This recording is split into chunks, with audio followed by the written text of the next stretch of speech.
Welcome to Chaotic Creatives, a show about embracing the chaos that comes with living a creative life. We're your hosts, two self-proclaimed chaotic creative gals. I'm Lauren Hom, better known as Hom Sweet Hom on the internet. I am a designer, letterer, muralist, and all-around crafty gal who also just graduated from culinary school. And I'm Rachael, also known as Rachel Renee, your internet hype gal. And I like to use color and play to encourage folks to live a more creative and fulfilling life. Wonderful.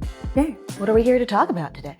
Oh, we got a lot of topics to talk about today. Wow. But I think we should start with sort of the brain space and unfinished projects. What, if any, sort of reflection practices do you use and know when it's time to give up on a project or shift gears, or how long do you keep unfinished projects going? Whew.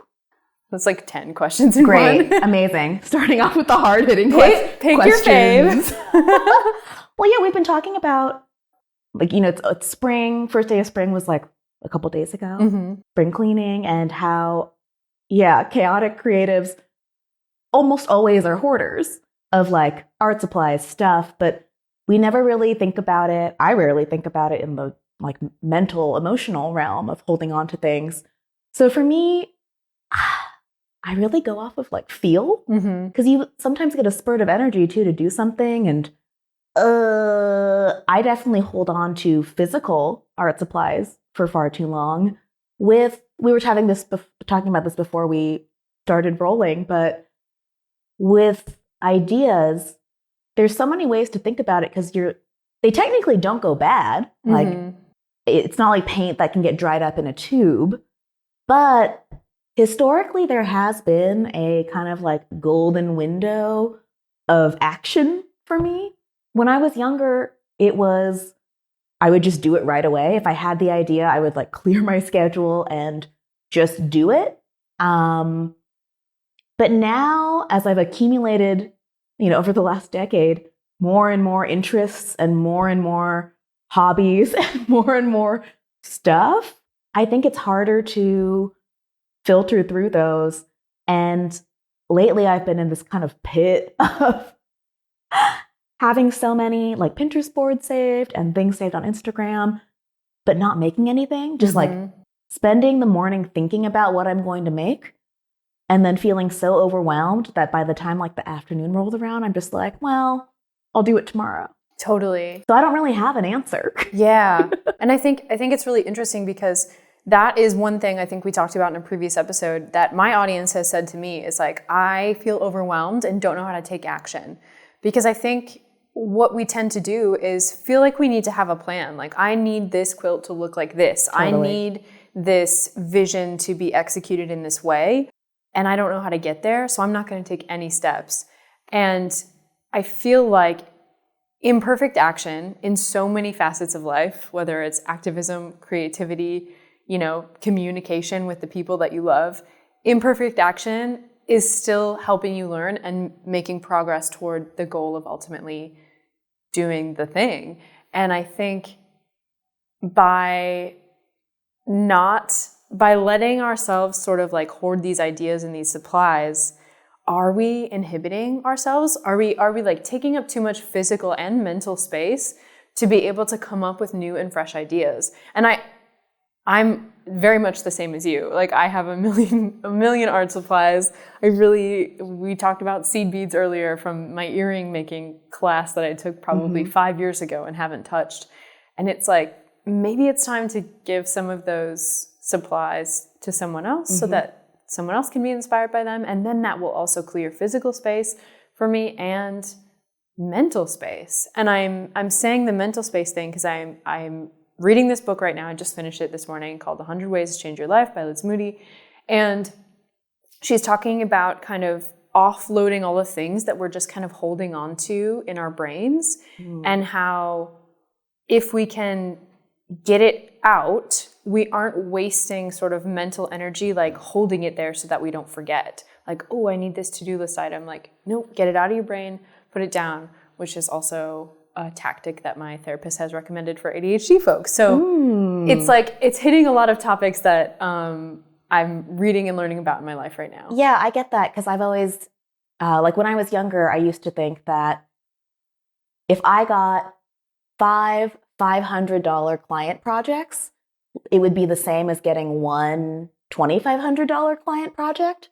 But the mental load of having to communicate with and have admin for 5 different clients is so heavy, even though the money you're getting at the end of the day is the same. Totally. So yeah, it's weird though, because with non-commercial work, if there's not money attached, I have it's easier for me to hoard and to like keep things messy. Whereas with business and work, it's a lot more cut and dry, because the point, I think, because the intention's so much clearer, like this is a professional agreement, I'm here to deliver this specific thing.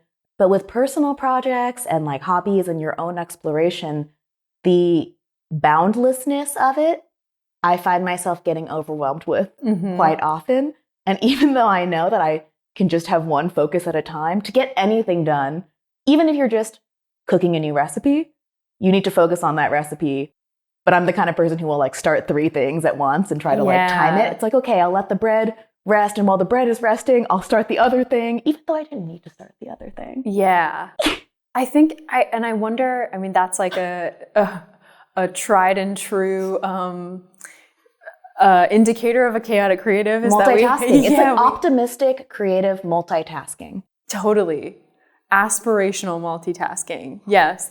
And I think I find myself, I'm just like thinking about this now that we're talking about it, like, do I need to actually let some things go? Because I really enjoy the ebb and flow of how my interests change, even throughout the seasons. Like I'm kind of trying to track like, oh, I really tend to like quilting when it's quite a bit darker for longer, because then I don't feel guilty about being in the basement, which is where my quilting because it matches like the actual physical world. Yeah. And like I'm not ignoring the sunshine and being outside by being in the basement, which I'm trying to get over that of like feeling guilty. If I want to be inside in the basement on a sunny day, that's okay as too. long as you're choosing to be in the basement. Yeah.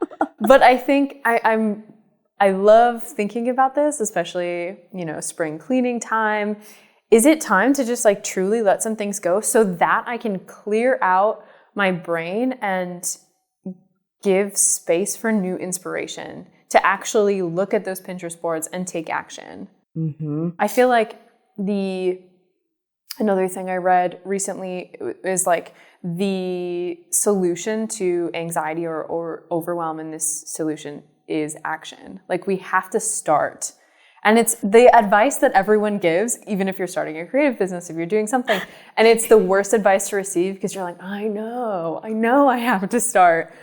But it's the answer. It's the only way to learn. Yeah, I think we can intellectually know what to do and think that's enough and that's going to be enough to get us to do it. But I think emotionally, as like sensitive creative people, I usually find that I have to get there emotionally in order to do it as well. Absolutely. Like we're not as rational as we think we are. Yeah. And like there should be no shame in understanding that like that's how our creative process works. I just talked about this today on the internet. I painted my bedroom over the course of several weeks when I had the energy and the inspiration to do it. I didn't do any prep. I should have, but the stakes were low though. It's like the stakes are your low. bedroom. Exactly. And so I feel like these creative hobbies, the stakes are low. So instead of just hoarding all of these ideas and supplies, maybe it's just time to carve out 10 minutes to do it, even if it's not good. Yeah, totally. And like, I'm sure you're happy with the way the room looks now. Yeah, I am. I'm so happy. It's very imperfect and I don't care. Yeah, I think it's a lot about, I often hoard ideas and physical objects because like I definitely inherited this from my grandma. There's that mentality of like, but I could use it later. Like I might need it later. And it's almost like you think that by holding on to it, it'll be helpful in the future. But I never ask myself like, okay, it could be helpful in like 10 years to have this stack of like washed out yogurt cups for like paint containers. But is it hurting me now? Right. And are these washed out yogurt containers like, are they really necessary now? Like I'm going to eat more yogurt in my life. Or are they a physical representation of the clutter in your brain? Oh my gosh. Because like with physical clutter, I think it's a lot easier to realize when you're at capacity because, like, there's only so much you could fit in your closet, on your table. Like, I'm a big surfaces gal. You give me a surface, I will fill it. Yeah. And because I live alone, I will not clean it off. I will just work around it. Amazing. But with the internet, like Pinterest boards or saved folders on Instagram, notes on your notes app, like, it's infinite. Yeah. Same with, like, we think our brain space is infinite, but it's not. It's not. And so oftentimes I don't really think about my, like, intangible clutter, but it definitely does slow you down because the more of it that piles up, the more guilty I often feel for not doing it. Yeah. And it's like, oh, there's more to do, and I'm still not doing it. And I was going to bring up the fact that before we started recording, we were talking about how currently the supply that I have a lot of that's holding me back creatively is when my...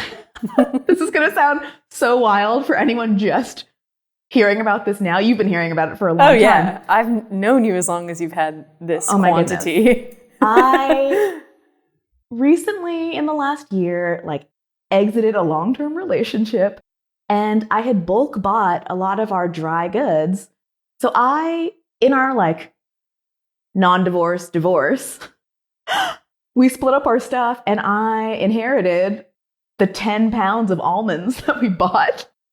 Here's the thing. Okay, I want you to finish your thought, but also, like, it's just 2 people. That's still an absurd amount of almonds to use for 2 people. You're like, it happened because of, I only have this much because I exited this relationship. Like, that's still an insane amount. And I love it. My friend Andre, he saw the amount of almonds and he was like, that's got to be like $1,000 of almonds. And I was like, no, it was like $50 of almonds. It wasn't that crazy. It was a steal. Because when you buy in bulk, you save the money. But you're limiting your creative potential. Yeah, or you end up, there were some things that I bought bulk that, like, so dried apricots, for example, I bought them in bulk because my ex-partner really liked them. But what I didn't realize is even though they're dried, because they're still kind of moist, they go bad faster. So we weren't able to eat all of them. So there was some waste. But then those actually go bad and you have to get rid of them. Whereas, like, art supplies don't go bad. Like, maybe paints will, like, dry up. But these almonds, because I have them, I know I could just compost them or donate them to friends, like find 10 people to each take a pound of almonds. Yeah. Which is a lot more reasonable. But lately I've been just cooking almond things, almond milk. I've been making almond cheeses, like almond meal crackers, almond cookies, roasted almonds. And it's not like I'm passionate about almonds. I just feel like, oh, like I gotta use these up when, like you mentioned, like you kind of held up a mirror for me. You were like, but would you be doing almond things if you didn't have these almonds? And I know, like, my immediate answer is no, but I just feel like I need to use them up. And so it's a constraint that is limiting. Whereas it's not an exciting constraint. We were just talking about too, like, there are fun constraints that you choose that you're like, this is great and this is helpful, but I'm not sure this almond constraint is helpful for me anymore. Yeah. Yeah, because it's gone past the excitement of, like, trying new things. Like, you've reached the capacity of what you can do with this. Well, yeah, because also I'm now thinking, like, I bought those almonds with the intention and for the purpose of making almond things for me and my ex. And now that I'm no longer in that relationship, the almonds have been detached from that previous purpose. I don't think I'd buy all those almonds on my own. It was a different time too. I was really into more, like, making all my things homemade. And because I thought we were going to be together for a long time, I was like, I'll just get the biggest thing of almonds. Like, this makes sense to me. Like, we'll save money because nuts are expensive. Sure.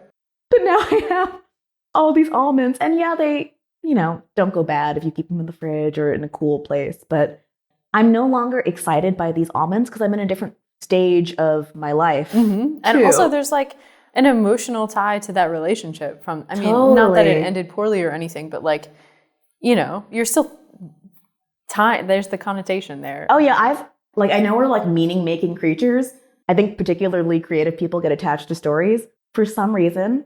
And I've been thinking about if this is actually helpful.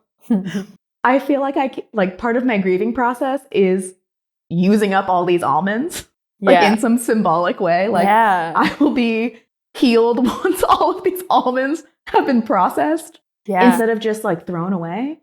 I don't know. It's so interesting how like certain things matter to certain people too, because like I have absolutely no emotional ties to food other than like I love to eat it, but I have no qualms about getting rid of stuff if it's been in the pantry for too long.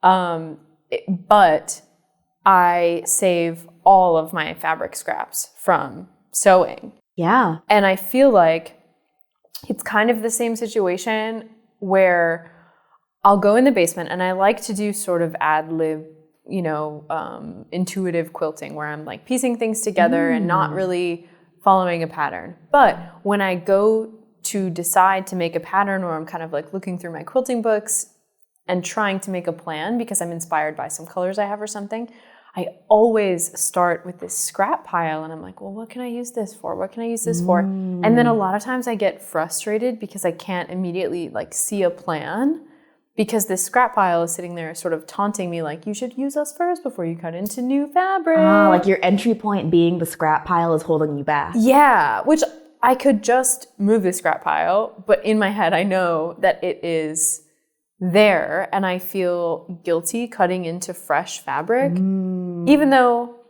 it's not like the fabric scraps are going to go bad, but I do think it perhaps is inhibiting my creative process. Because you're thinking, I mean, you're sustainability like minded as well, and so it's like the reuse part of the reduce, reuse, recycle. And I know I can reuse it as like stuffing inside of a cushion or something like that, but I feel bad throwing or getting rid of, it's not even throwing away, using a decent chunk of a fabric if it's not, for a quilt. And I have fabrics now that you're saying like the almond thing. I'm reminded of like, what are your almonds? Oh, it's fabric for sure. I learned how to quilt in like middle school home ec class. And then I remember my first summer home from college, so I would have been 18. I remember buying some fabrics and I had these sheets from Urban Outfitters. Hell yeah. Of course. That were like neon pink print for my dorm size bed, which I was never going to have a dorm size bed again. And I was like the extra long twin or something. Yeah. And I was like, I have to find a use for this fabric. And I was like, okay, I'm going to make a quilt. And I bought a bunch of fabrics and I just ad-lib quilted. And I remember watching this one TV show in the basement at my parents' house while I was making this quilt. And I never finished it. I still have that sheet. And I graduated college so many years ago, but I still have that fabric. And I have this yellow and pink pattern fabric that I don't like anymore. I should just get rid of it. Like, why am I holding on to that? I'm like, maybe I'll use it for some kind of pink project. I'm not going to. And it's still sort of like taunting me every time I go into the basement and try to plan something out.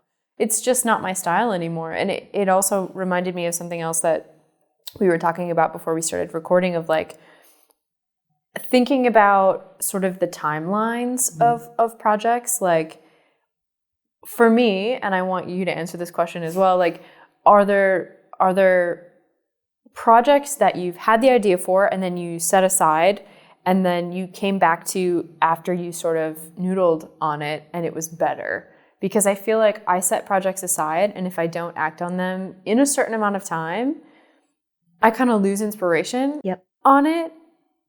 And maybe losing inspiration means that it wasn't the best idea in the first place, or it's evolved into something that's even better. But I'm thinking about this art show that I really wanted to do. And I had all these ideas, and I've never had an art show. I don't have any fine art training. I don't know how it all works, but I was like, this is going to be so good. It's going to be interactive. And I sort of wrote all this stuff down, and that was a couple of years ago, and that idea doesn't inspire me anymore, and so I don't think that that's something I'll pursue. But I remember feeling so jazzed and fulfilled by sort of like planning this. Do you have anything that's similar to that you've kind of actually let go? Ooh, that I've let go.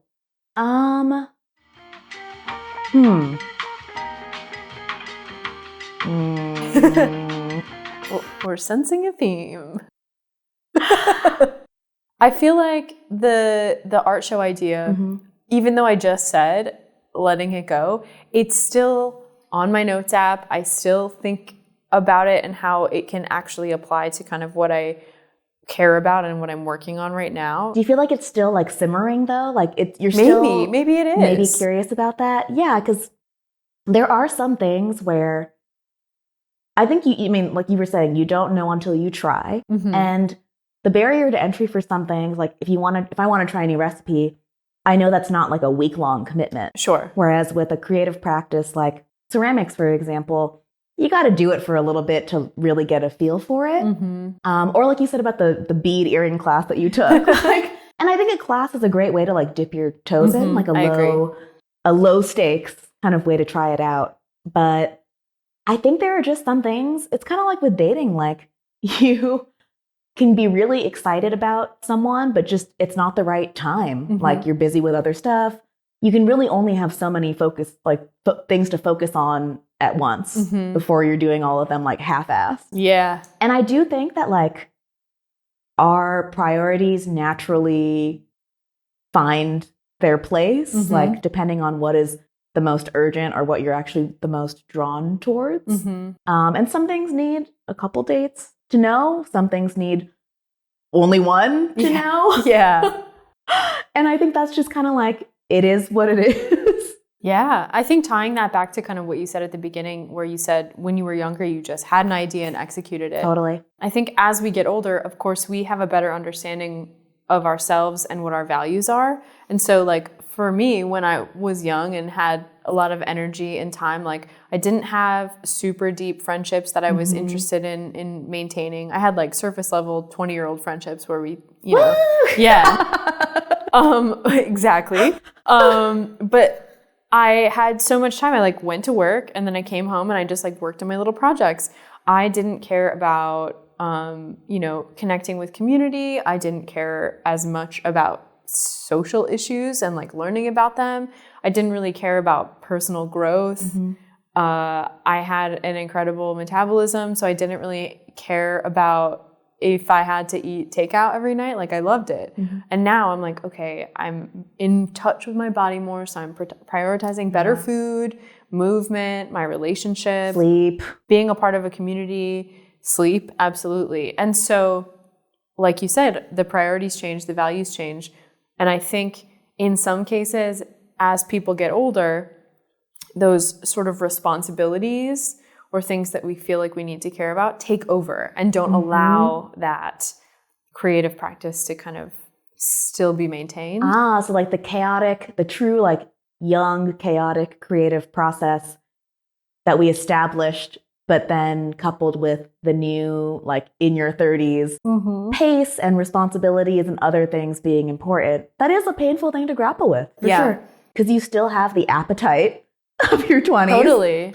And I mean, you and I are in our 30s and we're single and we don't have children. So, we don't have aging parents that we're taking care of yet, for example. We're fairly unburdened. Right. Yeah. And so it's easier for us to kind of sit here and talk about like, just do it, just make time. But I also think that it is truly important for people, no matter how many people you're responsible for or the responsibilities of your life, like everybody has 5 minutes to scroll on their phone. Like take that 5 minutes and do something for yourself. Do something creative, whether that's making almond cheese, which I think probably takes longer than 5 minutes, or doodling, or looking up a class that you could take on a weekend with someone. Connect while you do a creative activity.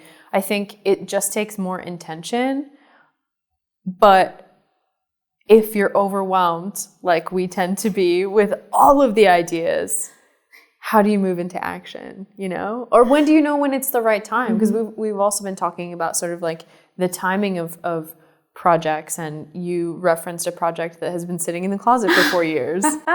Yeah, it's kind of like a piece of clothing in your closet that like moves with you from apartment to apartment that you just never wear. I think we all on our own time reach a point where you're like, this needs to go, whether it's no longer your style anymore, no longer aligned with your interests or values. The project you're referencing, when I first got into like paper mache, paper clay, so I was making this art supply paper mache like holder, and I really don't know why. I just put it down and then never picked it back up. And I've moved it around my studio thinking I'm going to start it again. I have all the supplies. I just haven't. But because I spent so long getting it to the stage it's at, I can't bring myself to throw it away. So it's currently in the closet, which honestly, now that I'm saying this out loud, the fact that it's now out of sight probably means it needs to go. Okay, what you're saying is reminding me so much of what I call the purgatory basket for cleaning out my closet. Ooh. And this is like, this is not a plug, but I guess it's going to be one. I have a free closet cleanout guide. Plug it. Yeah, and you can get it on my website, and it's a video of me walking through how my process for cleaning out my closet, because as an enthusiastic style gal and a chaotic creative that gets emotionally attached to things, sometimes I hang on to things for way too long. Now, I have a lot of space. I have really big closets and I don't share them with anyone. So it's easy for me to kind of hang on to things that aren't serving me anymore. But I know that I would rather have those things be active parts of someone else's wardrobe. And you and I are both a big proponent of secondhand fashion and giving things a new life. So I walk through my process and in the video, and I'll do a better job in the video than I will right now, but I have a basket in my closet that I call the purgatory basket. And every once in a while, generally seasonally, I'll go through my closet and be like, okay, I haven't worn this. I haven't reached for this. This color's not inspiring me anymore. And I put it in the basket. And then after a certain amount of time, whether it's another season or a year, I revisit what's in the basket. If I didn't think about it and I wasn't missing it, it's time to let it go. And then I'll usually kind of schedule a closet sale or go do a donation or do a clothing swap or something like that. But there have been times that I've gone back and dug stuff out. So I think, we do revisit things that maybe inspired us once and could again. But having things out of sight and then not thinking about them, maybe that is a good indicator that we could move on and make space. I'm trying to shift my mindset just from this conversation. So in the last hour, I'm trying to shift my mindset. You're a changed woman. I'm a changed woman. About it's not that I'm abandoning a project. It's that I'm clearing space for something more inspiring and fulfilling instead. What was that excerpt from Big Magic that you were talking about like when you let go of an idea or you don't do an idea, it's not a bad thing. Right? Yeah. Because she talks about how when you have an idea for something, but you don't do it, and there's this thing that happens where like a year later, like let's say she had a book idea, and then she sees someone else writing the book, it's easy to be like, oh, like it was mine first. I missed my chance. Yeah, but in reality, she says like, maybe this is kind of a spiritual creative thing. Like if an idea taps you on the shoulder and you don't like accept it as like your action now, it will find someone else to be channeled through, which I think is a really beautiful way to put it. And it's not a bad thing because you are capable of being in contact with so many other ideas. It's so much about timing, I think. And I'm saying this to you and to everyone listening out loud. It's a lot easier for me to dish this out than to actually. Oh, I mean, always, yeah. We have all of this insight, but how often do we actually put it into practice? I think us talking about it with each other and, the folks listening, who I hope are enthusiastically nodding along while they're cleaning their house or making a project. This reminds me of something that I think I was telling Kristle the other day. I think I saw this as a tip on my friend Claire Wasserman's Instagram. She does like business coaching. She was talking about how if you are the kind of person who lets your inbox pile up, your email inbox pile up, and you have emails that you haven't answered, it's been 1 month, 2 months, 6 months, whatever it may be, but you see that number every day going up, her advice was to just delete it. Delete all those emails, and if it's really important, you will reach out to that person again eventually, and they will reach out to you. And I really love that in theory. I'm hesitant to do it myself because I have that thing about me that I'm like, but I either will get to it or like I want record of it. But in reality, when that number keeps going up, I'm sure mine is in the thousands by now. Wow. It makes it worse. Sure. That's not a thing that I do. I'm in box 0. Or at least read. They're not all gone. Only the applicable ones are still in the inbox. But I don't have unread emails. And maybe that's amazing. Not necessarily helpful though, that I'm always checking my email and sort of like bouncing my brain capacity all over the place. But I like that idea and I hope that you get to implement it. I think it goes back to just asking yourself, like, is this helpful? Right. Like, is having your like quilting being scrap realistic. basket Yeah. helpful? Are my almonds helpful? And the more I've been talking about this over the last month, I'm realizing it's not, which is why I'm actually trying to give them away. Like I offered your friend Morgan some almonds. Yeah. I just don't want to be the weirdo who's like, hi, I'm Lauren. Like, do you want some almonds? I think that would be great. I would imagine like you meeting new people like out at an art show and you just like, instead of shaking someone's hand, they put their hand out and you like reach in your pocket and you hand them almonds like an old man. Actually, this actually happened a couple weeks ago.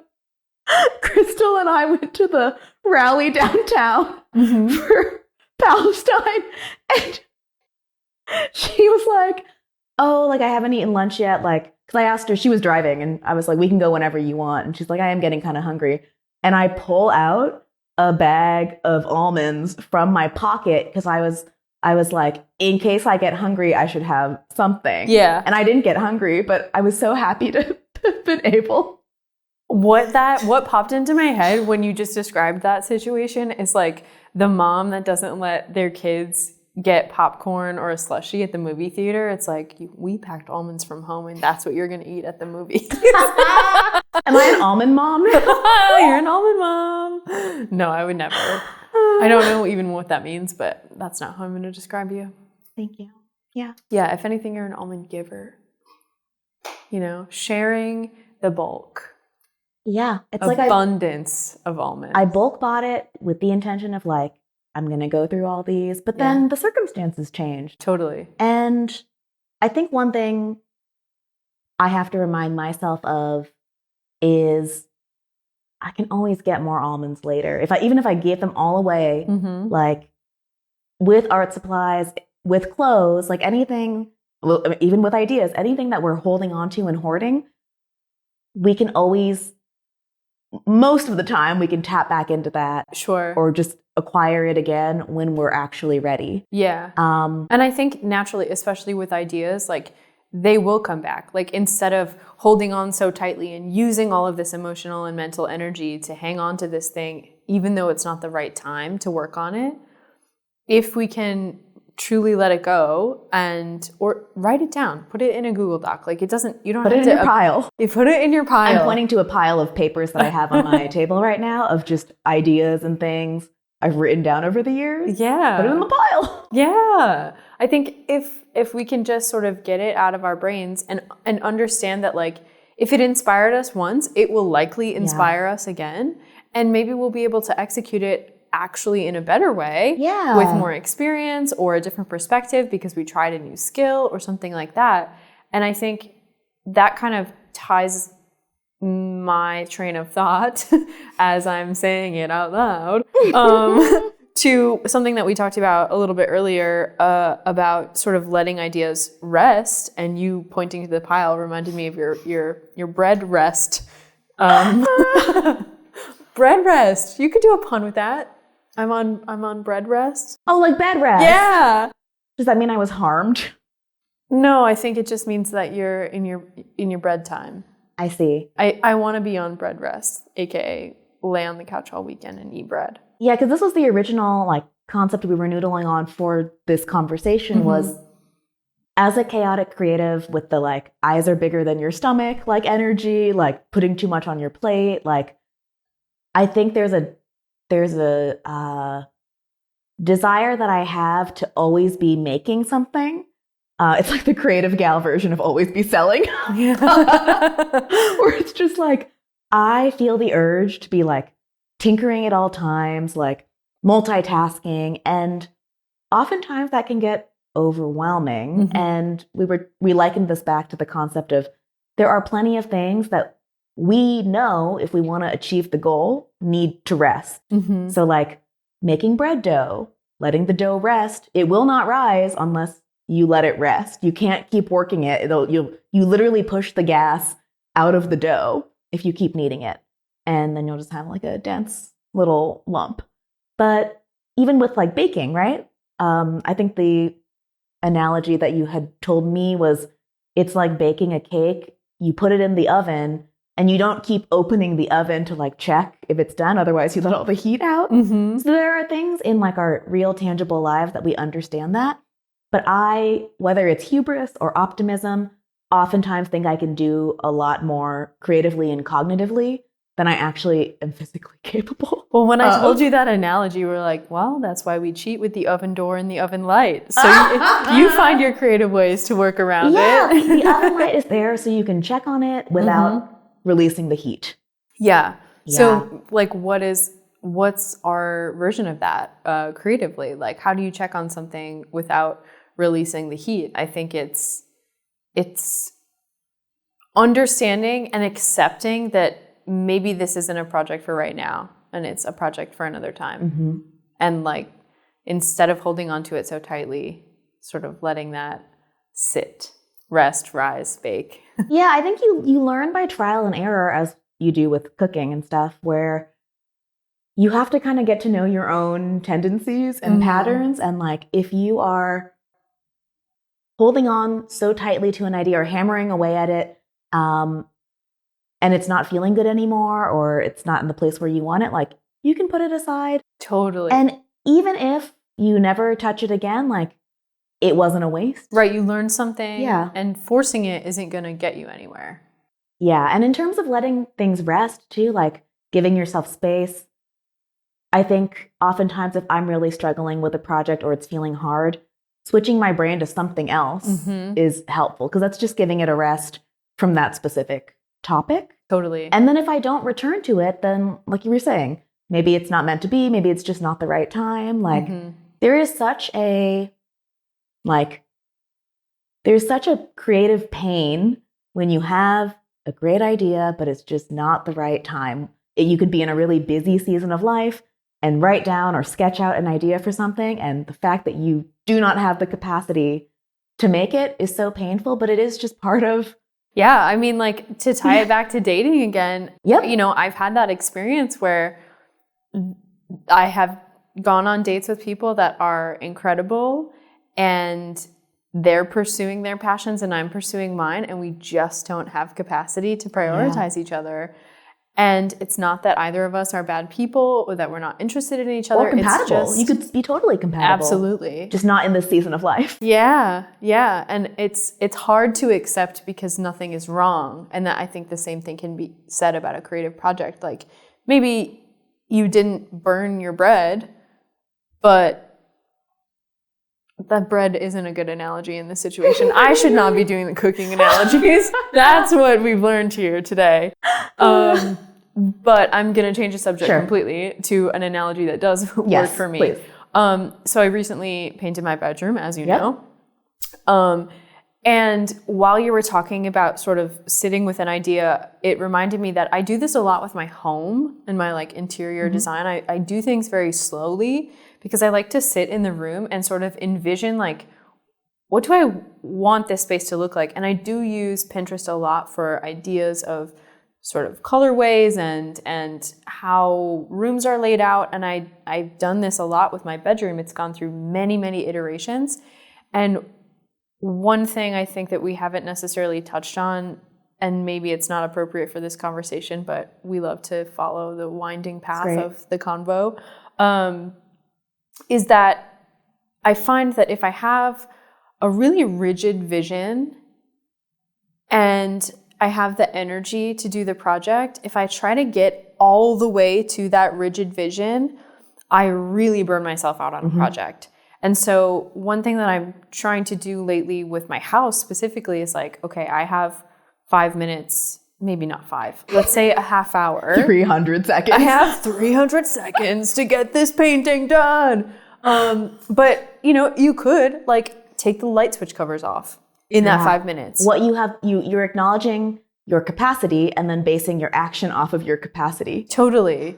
I do it a lot, like during the workday too. Like if a meeting ends early and I have 15 minutes before my next meeting, I want to get up and stretch and get a snack or whatever. Throw a load of laundry in.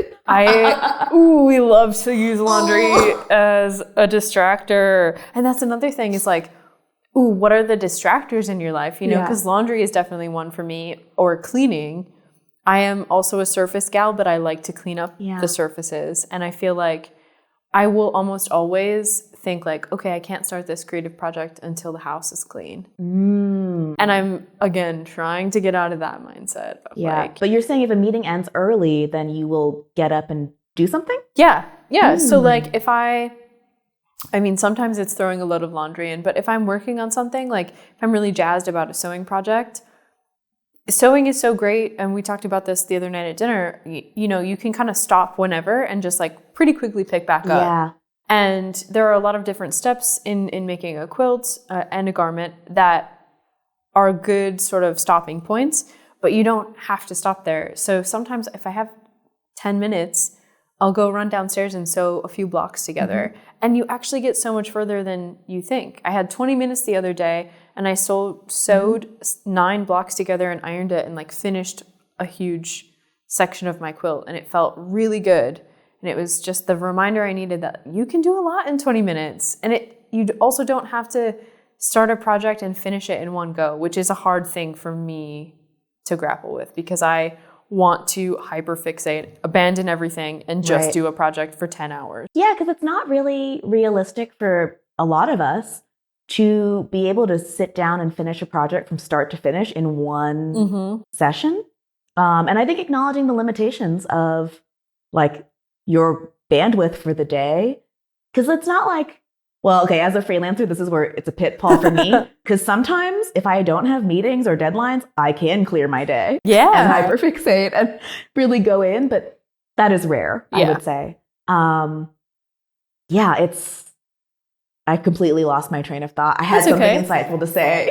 We'll save it for next time. I think, the summary of today's talk is just kind of like, are we holding on to too much? Yeah.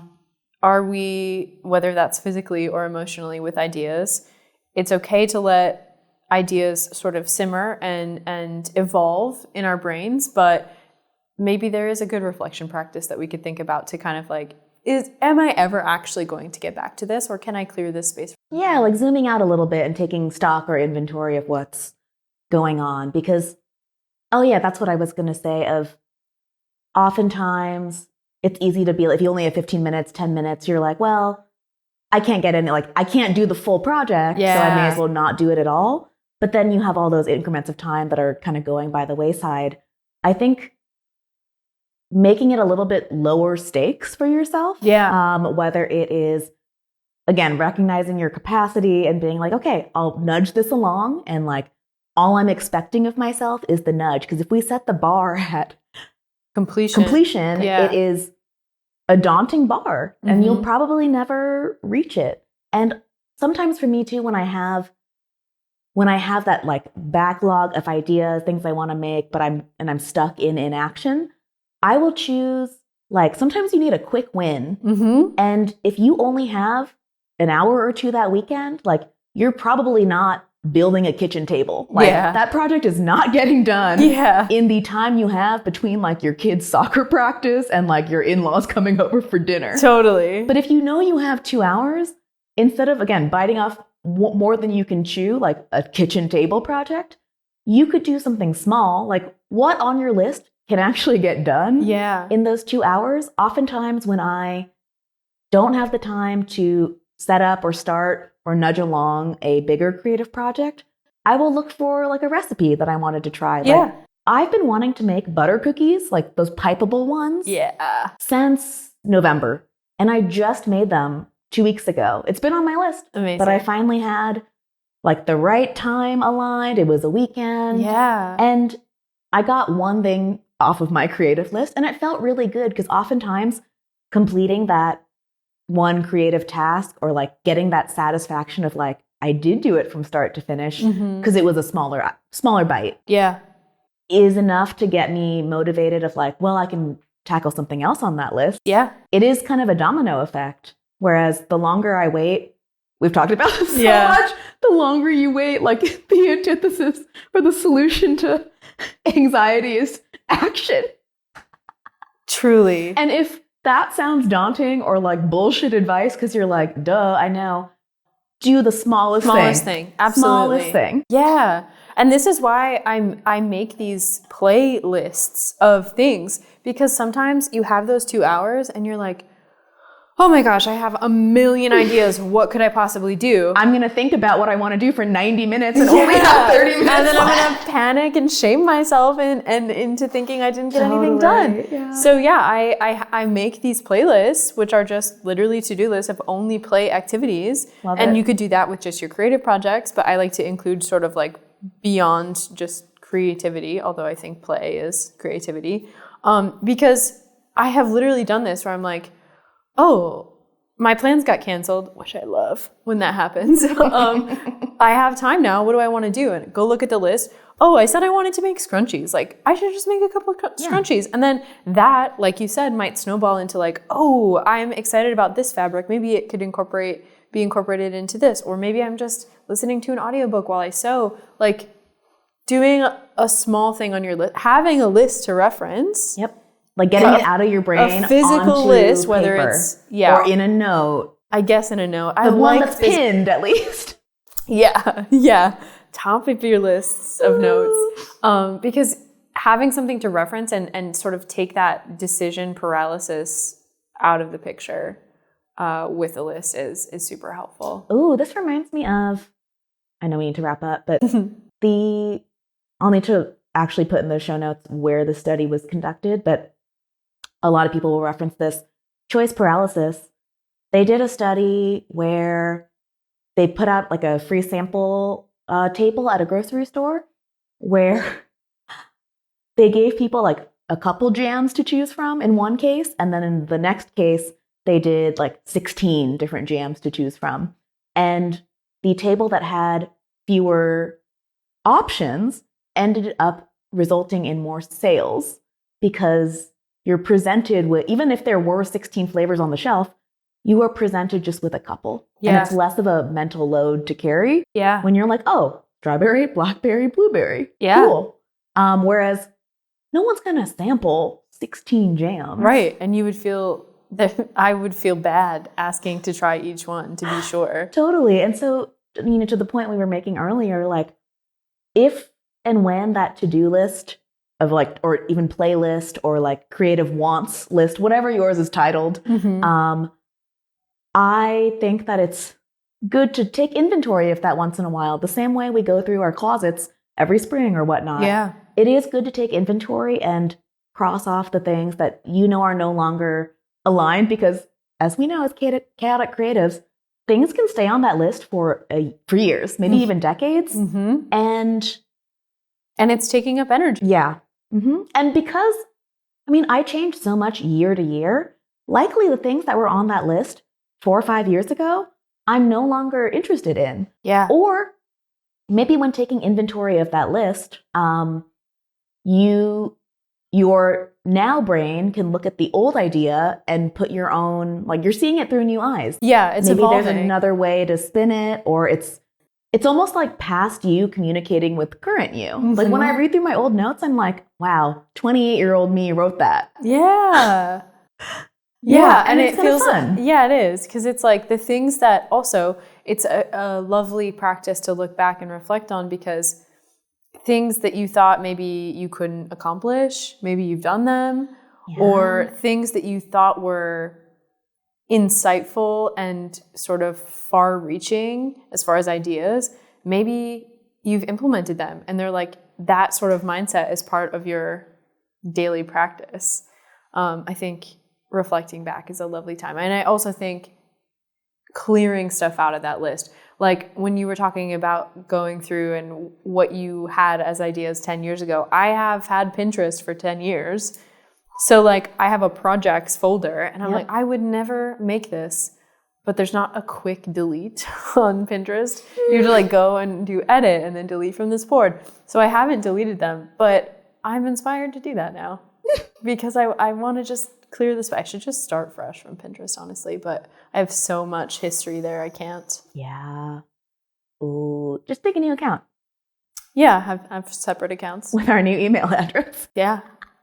Yep. It could. We could have a shared Pinterest board. That would be cute. Oh, that would be cute. Oh, you can do that anyway. You can share with people. Oh, that's true. Anyway. Yeah. Well, on that note, anything you're excited that you're working on? Oh, I can talk about the bowl with the bowls. Yeah. Did I reference this in the last episode? I'm not sure. I can't remember. If you're watching this in video form, hopefully we can add a photo of it by the time this comes out. I made a bowl, a giant salad bowl in ceramics class, and I attached 3 little bowls to the lip of the bowl. And I was really proud of myself because originally our ceramics teacher, Ricky, was talking about try to make something that isn't functional. And I think you did talk about this. Yeah. My graphic designer brain was like, but I need a jumping off point. Mm-hmm. And I really wanted a salad bowl too. Yeah. So it scratched the itch of being able to make something. It was the largest thing I've ever made. And as a kind of happy medium, instead of just having it be a salad bowl, I added the 3 extra bowls on the lip, which makes it less functional in a way because you can't stack it with other things. It's more of an art piece bowl. Mm-hmm. But the functional part is like, oh, now you can put other stuff in the bowl. Like almonds in all 3. Could you imagine there were almonds in the big bowl and almonds in the little bowl? My nightmare. Different types of like seasoned almonds. You're like, look at this spread I made. Oh, she brought almonds again. But I finally got around to glazing it. Great. And I'll know what it looks like. I can't wait to see it. Hopefully I'll know what it looks like this Friday. Amazing. And your class is on Friday mornings, right? Yeah. Oh, Friday afternoon. Oh, okay. And now, as I'm saying this now, it could have exploded in the kiln. Something could have happened. A tech could have dropped it. I'm excited to see what happens. I can't wait to see. Yeah. What about you? Anything you're working on that you're excited about? I asked you this question earlier and I didn't have an answer prepared for myself. I also made some bowls in ceramics, some nesting bowls that could be, so I have really big sort of like pasta entree size bowls that I made. But when I make like oatmeal or yogurt or something, like I don't have anything smaller. I don't have any stack of saved yogurt cups.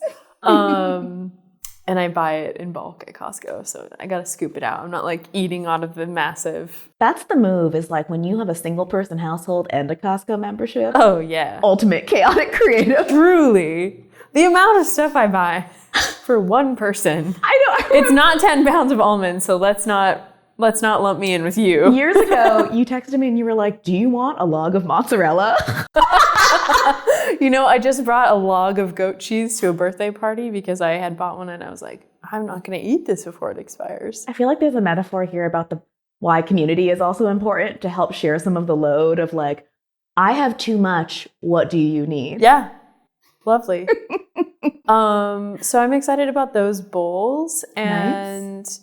I really want to make a lamp, but I haven't. Yeah. I keep thinking about it and haven't started. I've also been thinking about a lamp. I had time this weekend to start it.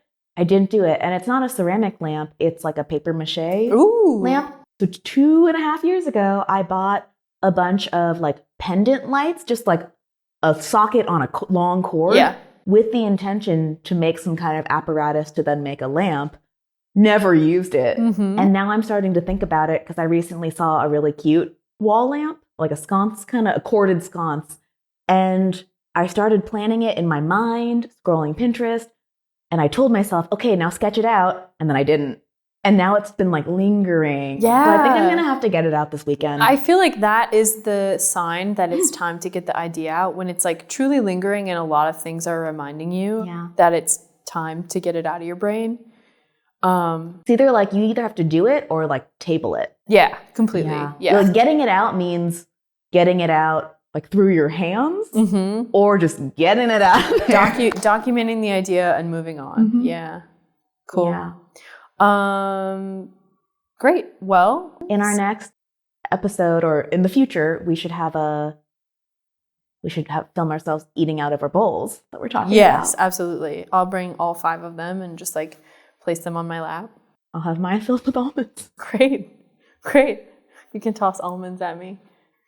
I'm pretty good at catching food with my mouth. I'm terrible at it. And on that note, with our very special skills, my very special skill, thanks for watching and listening. And where can people find you on the internet? I'm Hom Sweet Hom everywhere on the internet. It's like Hom Sweet Home without the E's in home, because I didn't think this through when I started my business. Yep. Puns are tough. Puns can be very tough. It's so good, though. It's such a good one. I got lucky. I'm Rachael Renee on the internet. Not spelled how you thought. Not spelled how you thought. RACHAELRENAE. So we'll see you next time. Good luck with whatever you're working on right now. Woo!